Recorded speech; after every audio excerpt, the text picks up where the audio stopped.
తెలంగాణ అసెంబ్లీలో ముఖ్యమంత్రి Revanth Reddy BRS MLA KTR మధ్య hot and heat dialogue war నడిచింది. నాన్ రిలయబుల్ ఇండియన్ అంటూ కేటీఆర్ పై పంచ్లేశారు రేవంత్. సీఎం మాటల తూటాలకు అంతే ధీటుగా సమాధానం చెప్పారు కేటీఆర్. ఆ బిగ్ ఫైట్ని ఇప్పుడు చూద్దాం. కొంతమంది ఎన్ఆర్ఐస్కి ప్రజాస్వామిక స్ఫూర్తి అర్థము అవగాహన కాదు.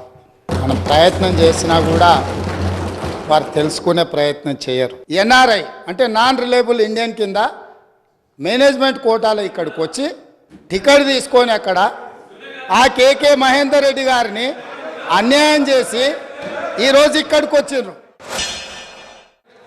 ఎన్ఆర్ఐలు నాన్ రిలయబుల్ ఇండియన్స్ అన్నారు. నాన్ రిలయబుల్ ఇండియన్ అంటే అధ్యక్ష నేను అడుగుతున్నా, ఎవరు అధ్యక్ష ఎన్ఆర్ఐలకు టికెట్లు అమ్ముకున్నది? ఎవరు అధ్యక్ష ఎన్ఆర్ఐలకు టికెట్లు అమ్ముకున్నది? ఎవరికి తెలియదు అధ్యక్ష? ఇది అధ్యక్ష ఎవరు అధ్యక్ష?